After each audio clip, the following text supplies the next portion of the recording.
Hello, everybody. Welcome back.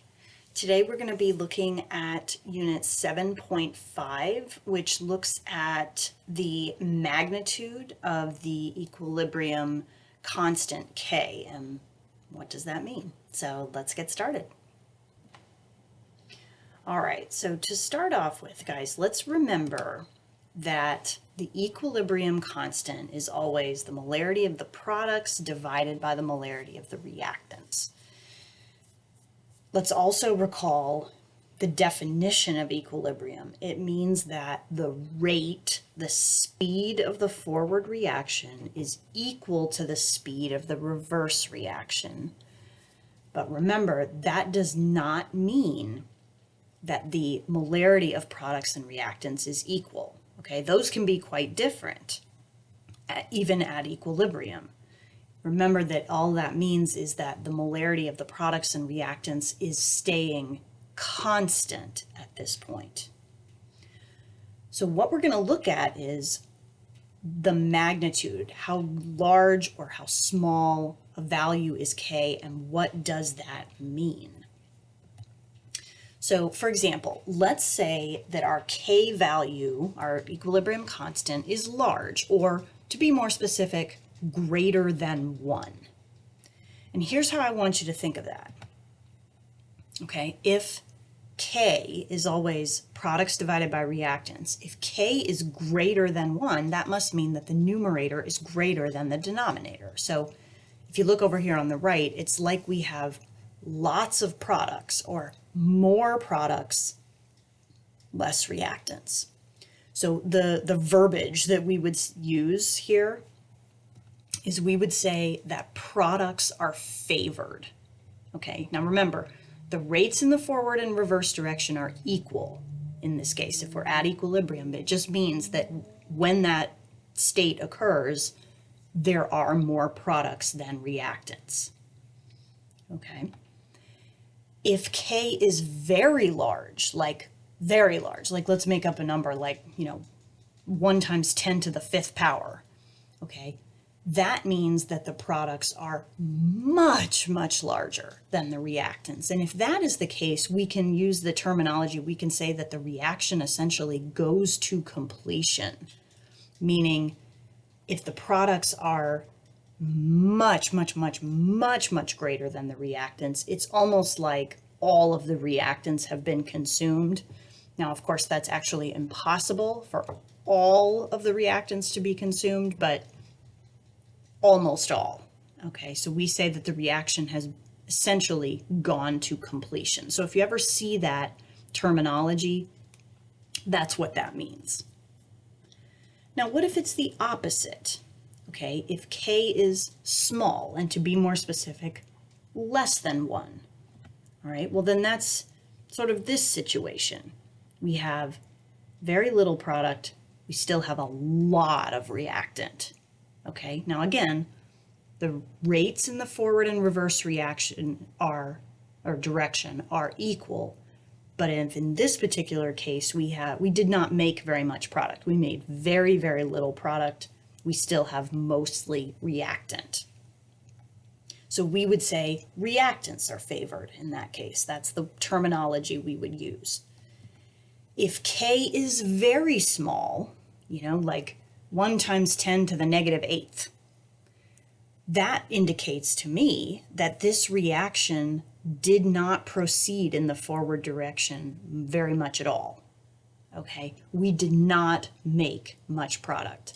So this would be a reaction that we would even describe as not occurring or barely occurs. Okay. So let's look at a sample problem, and I've given you 2 different scenarios here. It says, in each of the following, determine whether the reactants or products are favored. And you can see in letter B, sometimes we are going to look at an actual reaction, whereas in letter A, you're given a particle diagram. Okay, and the AP exam has more and more in recent years been using these particle diagrams. Remember, guys, anytime you are given a particle diagram, they want you to count the particles. Okay, so if you go through and you tally up, how many individual A circles do we see? How many individual B circles do we see? How many individual AB molecules do we see? This is the tally you would come up with. Whenever you are dealing with a particle diagram, guys, the number of particles, you can use that as the number of moles. Okay, so I can say this particle diagram is showing me 8 moles of AB, the molecule AB. Everything is in the same container, it's all in the same volume. Let's make it easy on ourselves and assume that this particle diagram is in a box that is 1 liter, okay? Equilibrium constant expressions, guys, have molarities, moles divided by liters. If I'm assuming 1 liter, then I can just substitute these numbers, 8, 2, 1. I can substitute those numbers in to my equilibrium constant expression.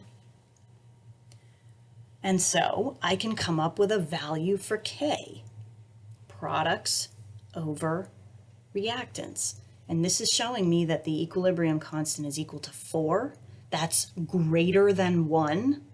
So let's refresh our memory here from the previous slide. If K is greater than 1, what does that mean? That means products are favored. Okay. Now the second one, we don't have to do as much number crunching here because we are given a value for K. Now I realize that's something you're a little unfamiliar with where it says SP. That stands for solubility product. We're going to talk about that later on in this unit. But for now, just realize that that is an equilibrium constant value there. 1.8 times 10 to the negative 10th. Let's think about that. That's a K value much, much less than 1. So that must mean that the reactants are favored. And if you look at this situation, guys, what this essentially is showing is a solid ionic compound, silver chloride, dissolving in water. I know that because it says aqueous on the product side. Because this K value is so small and the reactants are so favored, that essentially means that this reaction does not occur. Silver chloride, we say, is insoluble in water. It doesn't dissolve. Okay, and the reason we say that, back from our solubility rules, silver chloride would be something, according to our solubility rules, is insoluble, and this is why. Because its K value is so, so small. So that's it. Just wanted to give you all an understanding of, if you're given a K value, just looking at that number, you can understand a little bit more about the reaction, about the process that's going on. So I hope you have learned a little something today, and I look forward to seeing you next time.